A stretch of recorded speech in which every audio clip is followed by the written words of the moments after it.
Well, so We Family's always number one, Brisbane's 96.5. Time to catch up with our organising queen. 5 forgotten tips about spring cleaning. Bonnie, how are you? Hello, Ilya. How are you? Yeah, very good. I'm just thinking, was there really 5 forgotten tips, was there?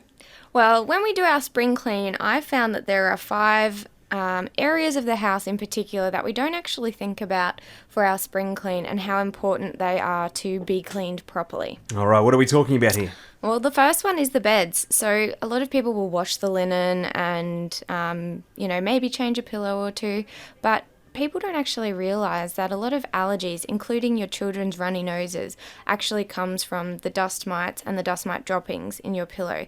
Something like up to 80% of your pillow weight is actually from dust mite droppings and the dust mites themselves. So when it's spring cleaning time for your bed, yes, you must wash the linen, and that includes any protectors for your mattresses or your pillows, but change your pillows if you can, and also vacuum your mattress and your pillows on both sides, because vacuuming actually picks up a lot of those dust mites and those dust mite droppings. So if you're finding that your children have runny noses, vacuuming their pillows once a month is a really important step. Okay, what else do you have?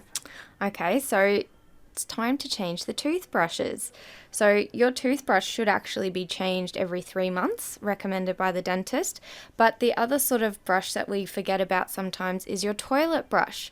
I mean, they're about $2 to buy a new toilet brush, but yet they just kind of sit there for 5, 10, maybe 15 years, and we just don't change them until they get pretty funky looking.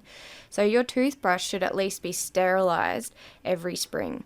And then the third one is rubbish bins. So this is not just about emptying the bins, but this is actually about cleaning the bins. So whether it's your bins inside your house or your council garbage bins, you need to actually give them a big wash out with disinfectant, leave them to air dry, and then make sure you're putting a bin liner back in all your indoor bins.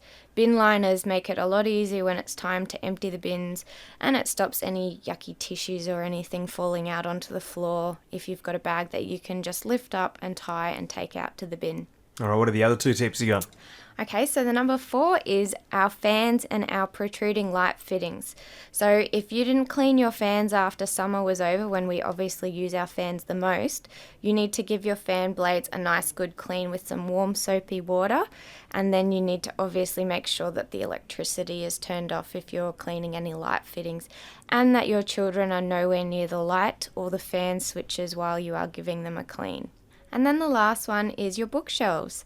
Our bookshelves, especially if we have open air shelves, can get so full of dust, which creates a lot of allergies, which you don't really know about until you get in there and start cleaning the bookcase. And you can see along the spines and the tops of all the books just how much dust and even sometimes mold can be sitting on top of your books. So give your bookcase a good clean, because once they're clean, you're going to have less allergies in the home, and there's less likely that you're going to attract silverfish and mold. Yeah, nothing worse than those silverfish.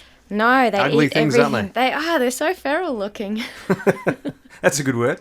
They are. They're kind of alien-like. Well, 5 of those forgotten spring cleaning tips are very handy in time for spring. Bonnie, thanks for joining us. Thank you for having me.